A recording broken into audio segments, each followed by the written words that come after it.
Olá, alunos e alunas, estamos aqui mais uma vez, com nossa aula online para abordarmos aí os assuntos relacionados ao conteúdo de história. Continuando, então, o nosso estudo aí do que a gente já estava vendo, sobre a Revolução Industrial, sobre o capitalismo. Então, nessa aula a gente vai abordar aqui a questão das condições de vida nas sociedades industriais, né? A gente viu que a Revolução Industrial modificou bastante, a questão da produção, a questão da transformação na vida das pessoas, Transformou, a maneira de produzir, as mercadorias, E não só isso, Essa mudança, essa transformação econômica também aconteceu no contexto da vida das pessoas, Suas condições de vida, Principalmente no contexto das relações de trabalho. Teve um crescimento das cidades, devido a essa questão da industrialização. A gente pode dizer que teve uma urbanização, mais pessoas vivendo nas cidades. E bem como também, a questão que é inerente, da questão da Revolução Industrial, que é o aumento do lucro, Essa transformação no processo industrial, esse processo de rapidez, que foi possível aí na produção a partir das máquinas, Uma quantidade maior de produtos. Então isso fez com que houvesse esse aumento de lucro, Mas para quem? Para a classe burguesa, A gente sabe que no processo aí da Revolução Industrial vamos ter a presença de duas classes, A burguesia, que é a detentora dos meios de produção, do capital, e o proletariado, que é essa classe que vai surgir aí justamente na Revolução Industrial e vai ser a que vai vender a sua força de trabalho, que para sobreviver ela vai ter que trabalhar, para receber um salário que seja possível ela sobreviver, Vamos ver também que vai ter uma busca por essa liberdade econômica, os grandes burgueses, eles vão procurar buscar essa autonomia, essa liberdade para poder desenvolver suas atividades, livremente e sem interferência do Estado, principalmente, vão estar buscando aí também, lógico, que foi importante aí para esse processo da Revolução Industrial, uma mão de obra barata, Então é necessário que haja esse grande contingente de mão de obra, e esse contingente vai vir principalmente do campo, O campo vai acontecer um êxodo rural, as pessoas vão ser expulsas do campo, No primeiro momento na Inglaterra, que foi pioneira aí na Revolução Industrial, e depois essas pessoas, não vão ter outra opção a não ser ir para cidades e servir de mão de obra, barata. Por que é mão de obra barata? Porque eles recebiam muito pouco pelo trabalho, que eles desempenhavam, Outra mudança que a gente vai verificar aí, nesse processo da Revolução Industrial é a busca de mercado, Não tem outro objetivo na produção industrial a não ser a venda das mercadorias, que é feita no mercado consumidor, Bom, nesse sentido a gente vai ter aí o cenário, das pessoas que são do proletariado, Elas vão ter uma realidade, uma condição de vida que vai ficar cada vez mais precária, Essas pessoas vão ter um salário baixo, Vão ter um trabalho excessivo, em média aí 15 horas por dia, Então essas pessoas vão ter esse trabalho aí exploratório, Vamos ter também a presença do trabalho feminino, do trabalho de crianças, Que vai ser também uma característica desse momento aí, Bom, além disso, essas pessoas trabalhavam em locais insalubres, locais que,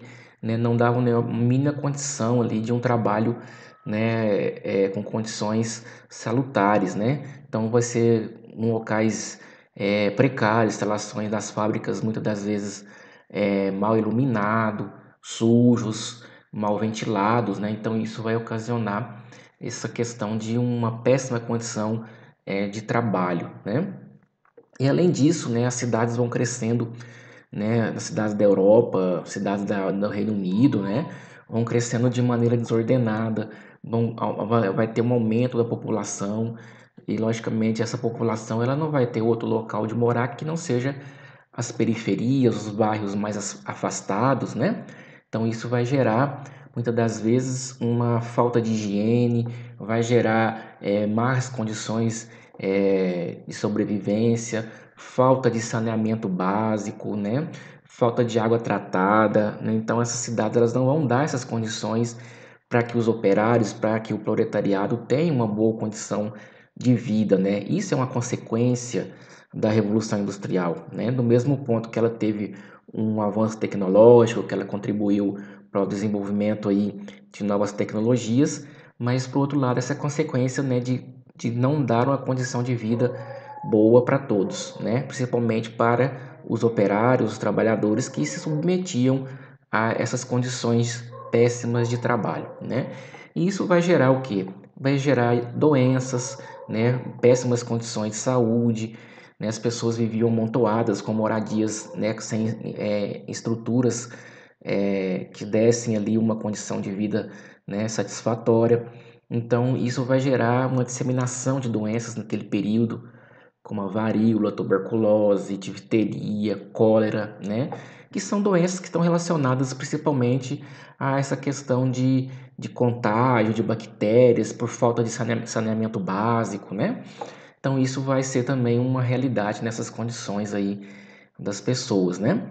Como eu já disse, houve sim um avanço científico, né, importante, né? Com o passar do tempo, isso vai chegar também para a saúde pública, né? Tem que deixar claro que a Revolução Industrial é um processo, ela não tem uma única fase, ela teve várias, né, transformações aí, né, no decorrer do tempo. Então, houve depois, com esse avanço, né, de tecnologias, avanços científicos, um investimento também em questões de saúde, né, medicamentos, tratamentos que vão dar uma melhorada nessa questão aí, né, das condições de trabalho, né?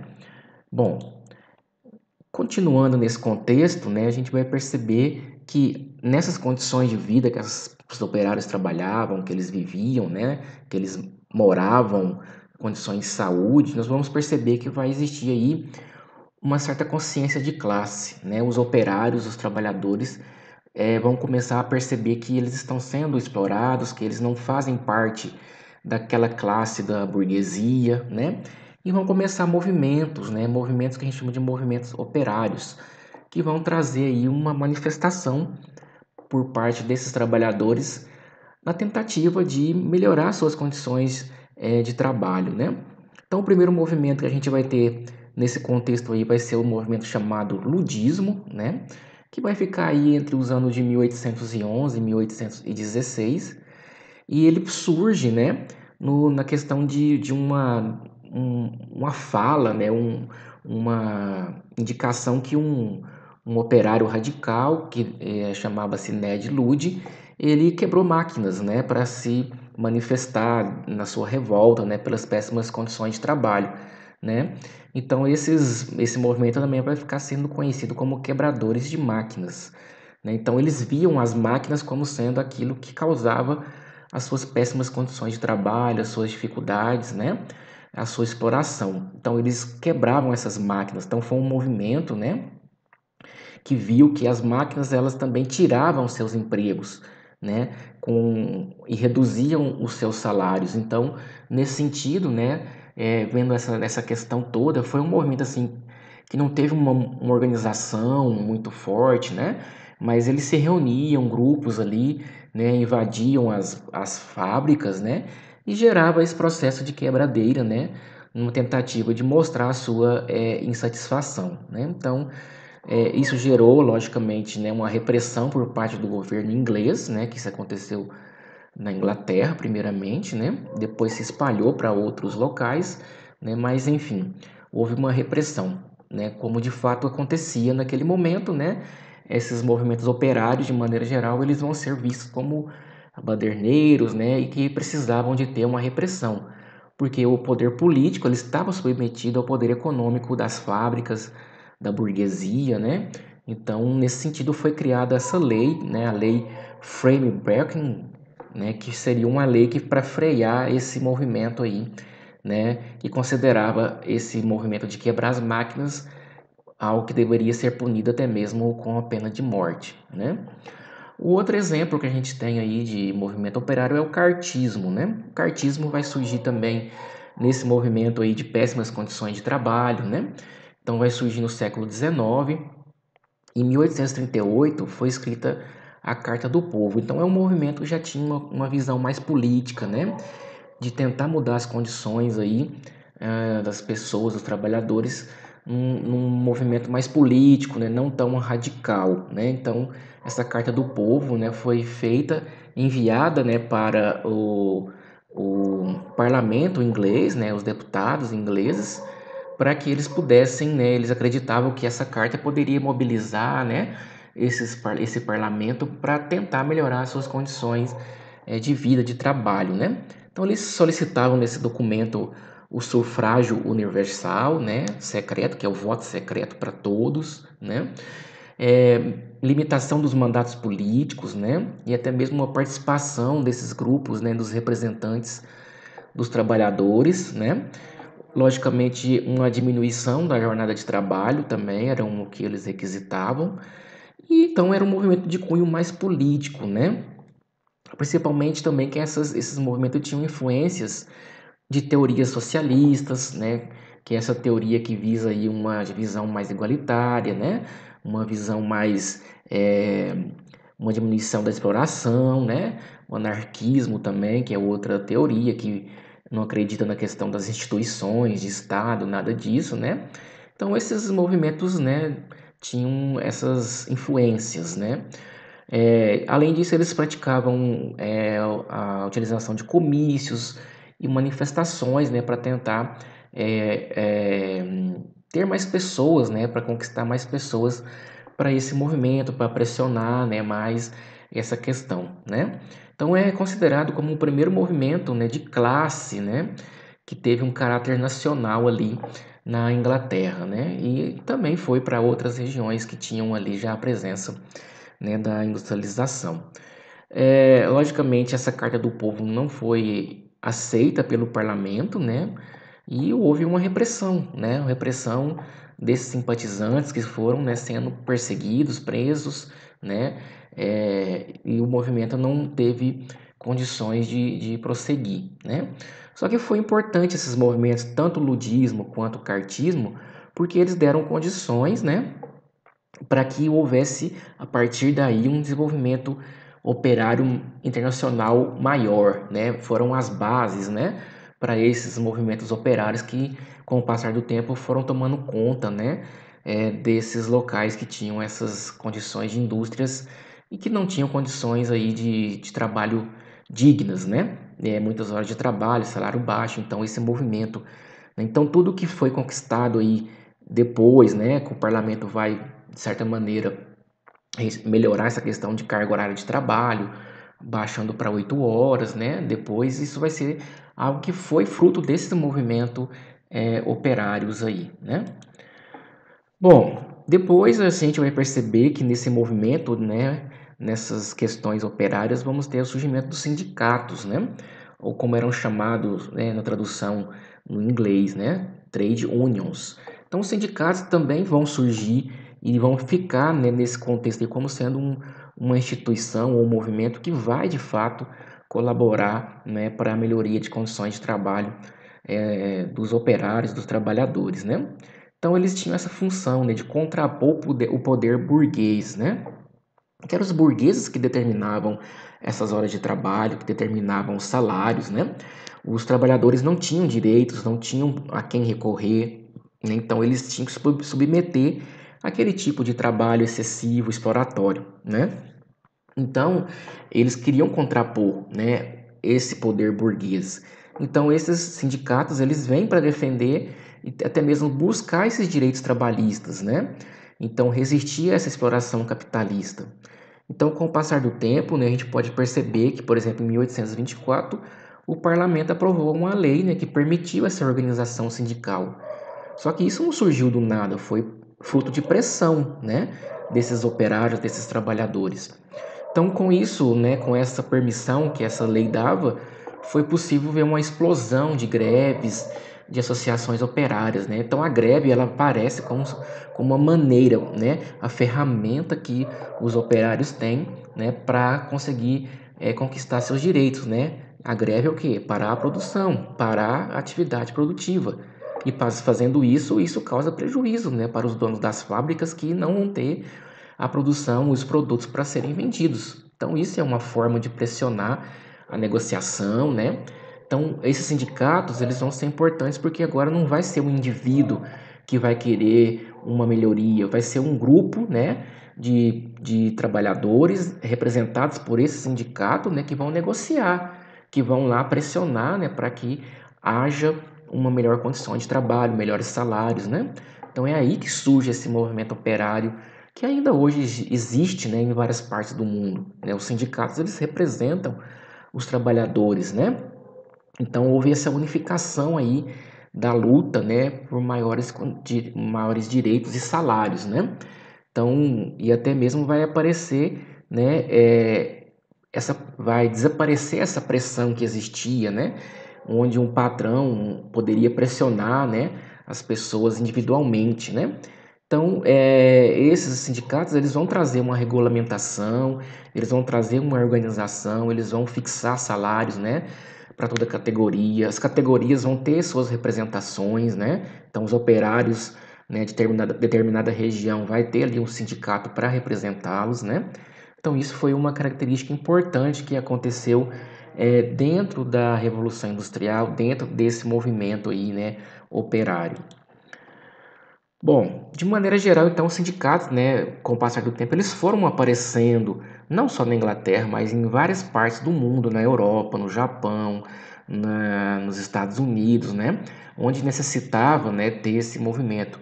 Como a gente viu, por exemplo, no filme, né, Tempos Modernos, que a gente passou para vocês aí anteriormente, e que mostra ali, né, num tom satírico, né, mas que mostra essa movimentação operária que tinha, né, manifestações em rua, passeatas, né? Então, isso começa a desenvolver muito, né, com o passar do tempo, certo? E no Brasil, a gente tem sindicato, nós temos sindicatos aí no contexto brasileiro, né? Como é que apareceu os sindicatos no Brasil, de onde surgiu, né?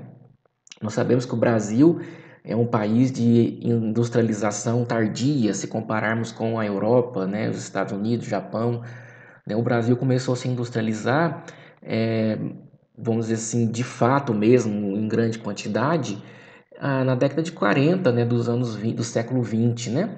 Então, teve indústrias, né, manufaturas, né, manufatureiras mesmo assim, indústrias que não tinham ainda até mesmo muita capacidade produtiva, né? Mas tinha, né, até mesmo lá no final, né, da monarquia, né? Quando a gente viu lá a abolição da escravidão, né, em 1888, né? Então a influência dos sindicatos no Brasil, elas vão ser trazidas pela imigração, né, dos trabalhadores que vêm da Europa, né? Esses trabalhadores estão fugindo da Europa, né? Muitas das vezes ali, né, por perseguições religiosas ou más condições de vida, né, ou tentativa de ter uma vida melhor em outro lugar. E eles vêm, né, até mesmo por uma propaganda que foi feita, né, pelo governo brasileiro, pelos grandes barões do café, né, porque com o fim da escravidão era necessário uma substituição da mão de obra para trabalhar nos cafezais, né? Então houve essa deslocamento, né, desses imigrantes italianos, franceses, espanhóis, portugueses, né, que vieram para o Brasil com essa visão de tentar mudar de vida, de ter acesso à terra, né, e vieram também trabalhar, né, nesses cafezais aí, né, na substituição da mão de obra, né, já num trabalho assalariado, né. É lógico que quando chegaram aqui perceberam que não teriam acesso à terra, principalmente pela questão da Lei de Terras de 1850, que a gente já estudou, né, que dizia que as pessoas só teriam acesso se tivessem dinheiro, né, recursos para comprar terras. Então, muitos desses trabalhadores que vieram para os cafezais, né, com o passar do tempo, muitos foram indo para cidades, né, e foram, né, trabalhar em algumas manufaturas, algumas indústrias, né, que já estavam surgindo ali no final da monarquia, né, migrando ali para a república, né? Então, nesse momento de transformação aí do Brasil, na transformação econômica, né, com a proclamação da república também, né? A proclamação da república trouxe um pensamento ali de modernidade, né, de melhorias, né? Então, lógico que não era para todos, né, mas trouxe. Então, muitos desses trabalhadores que vieram da Europa, né, já tinham lá um conhecimento, participaram desses movimentos operários, sindicais na Europa, né? E trouxeram isso para o Brasil, né? Eles já tinham essa vivência, né? Então, eles perceberam que o trabalho assalariado no Brasil não tinha direitos aos trabalhadores, né? Então, com isso, esses imigrantes, né, começaram a também atuar ali, né, nesses elementos aí de movimento operário, né? Então, eles começam a se organizar, né? Primeiramente se organizaram aí em sociedades de auxílio mútuo, né? E depois, né, que dava socorro aí, né, para pessoas com operários que talvez eram demitidos porque não tinha direito trabalhista, né? Não tinha, né, era mandado embora sem nenhum direito, né? Então, muitas das vezes essas sociedades ajudavam com sustento financeiro, né, para esses operários até que talvez conseguissem arrumar um outro trabalho, né? Bom, nesse sentido, então, os sindicatos no Brasil foram se desenvolvendo, né? Depois são criadas, né, nesse intervalo aí também, já na República, né, nos primeiros anos da República, as uniões operárias, né, que passaram também a se dividir em diversos ramos, né, diferentes ramos aí, né, de acordo com cada atividade industrial ou de trabalho, né. E esses sindicatos aí, né, com o passar do tempo, eram os próprios trabalhadores que se organizavam, né, entre grupos, eles se organizavam, né, de acordo com o seu ramo de trabalho, de acordo com sua localização, né, e tinham muitas das vezes um perfil político ideológico, né, mais definido, né, até mesmo como partidos políticos, né, organizados ali com ideologias, né, com pensamentos e logicamente tinha muito aqui ainda a influência de pensamentos do socialismo, né? Pensamentos da Revolução Russa, né? Que vai estar acontecendo na Rússia, né? Então esses sindicatos vão ter essa vivência, né? Isso vai durar até a Primeira República, né? Que a gente chama, até chegar o governo do Getúlio Vargas, né? Que em 1930 começa a Era Vargas, né?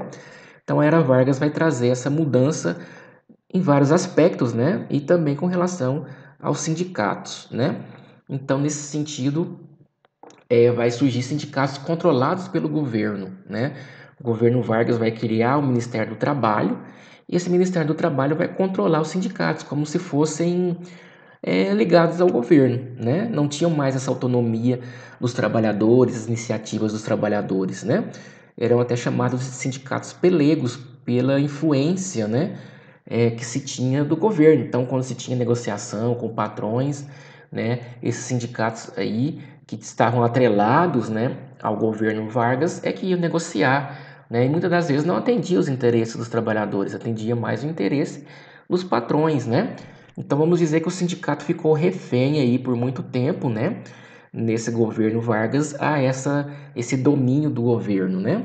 É, mas mesmo assim, né? Mesmo tendo esses sindicatos pelegos aí ligados ao governo, foi um momento também que teve muitas greves durante a era Vargas, né? E que, como acontecia também na Europa, né, e em outras partes, essas greves eram vistas como caso de polícia, né? Então era muito utilizada a força policial, né, para tentar reprimir greves, movimentos, passeatas, né? Então houve muito essa questão, mas isso não deixou de que houvesse greves e movimentação, mesmo tendo essa perseguição, né? Quando chegou a ditadura militar, né, teve o período democrático, né, que durou até 68, né, 64, desculpa, né, aí a gente vai ter a ditadura civil-militar, né, e assim, durante a ditadura a gente vai ter também um limite, né, de manifestações, né, é, nesse contexto aí, né, Então, durante o período democrático, a gente vai ver da década de 60 aí, né, até chegar à ditadura civil-militar, a gente vai ter uma atividade grande de greves, manifestações, né, com a criação do terceiro Congresso Sindical Nacional, né, com a criação do Comando Geral dos Trabalhadores, né, no campo também, como vocês viram, né, já trabalharam no seminário as ligas camponesas também, né, que depois foram caminhando para os sindicatos rurais, né? Então a gente teve essa realidade sindical aí nesses momentos históricos do Brasil, né? Depois, né, nesse contexto da ditadura, como eu já falei, do golpe militar, né, o movimento sindical ele foi interrompido, ele foi visto como coisa de arruaceiro, como de vagabundos, né, de pessoas comunistas, né, esse pensamento aí. Então, esses movimentos foram perseguidos, muito perseguidos pelo governo da ditadura civil-militar, né?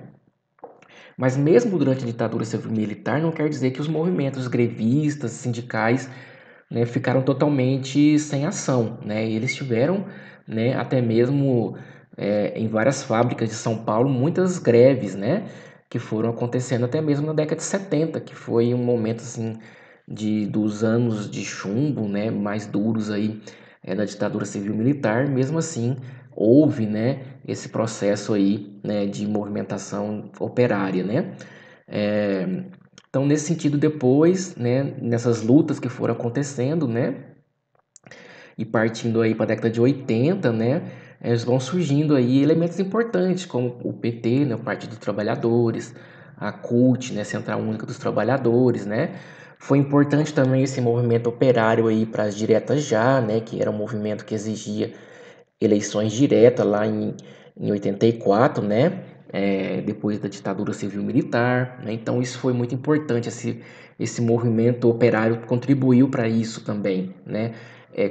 E também o crescimento, né, do novo sindicalismo, né? Surgindo sindicatos também dos metalúrgicos lá no ABC Paulista, né? Que foram importantes aí também para esse movimento operário, né? Depois, com a redemocratização, a gente vai ter a Constituição de 88, que a gente já, né, viu, já estudou algumas questões, né, sobre a Constituição, e foi com essa redemocratização que trouxe maior liberdade, né, para o movimento sindical, né? Esse movimento ele não tinha mais que estar atrelado ao Ministério do Trabalho, né? Não tinha que ter autorização, né, do Ministério do Trabalho. Os sindicatos poderiam funcionar, né, normalmente, até mesmo possibilitando a participação de servidores públicos que antes não eram permitidos, né? Então, a gente viu aqui nessa aula, né, essa movimentação que teve início lá na Revolução Industrial, né, esse movimento operário, né, com busca de melhores condições de trabalho, e fomos vendo essa evolução, né, que chegou até no Brasil, em outros lugares da América Latina também, esse contexto aí do movimento sindical, né? E até hoje, na nossa sociedade, né, nos nossos dias atuais, nós temos esse movimento sindical, né, que tem aí essa amplitude em várias áreas, vários ramos, né? Sindicatos professores, sindicatos metalúrgicos, sindicatos dos trabalhadores na indústria de carnes, né, dos alimentos, né? Então são vários ramos aí, né, que na verdade ainda os sindicatos ainda detêm essa importância, essa representatividade aí, né, na busca de melhores condições de salário, né? Então, quando você tem a necessidade, existe uma mobilização da base sindical, né, que são as pessoas filiadas aos sindicatos, né, para tentar aí a busca, né? Então, quem mobiliza são os trabalhadores, né? São as pessoas que têm interesse aí de ter uma melhoria, né? Então é isso, né? A gente viu aí basicamente esse contexto, né, desse movimento, e é isso aí. Qualquer dúvida a gente conversa na sala de aula.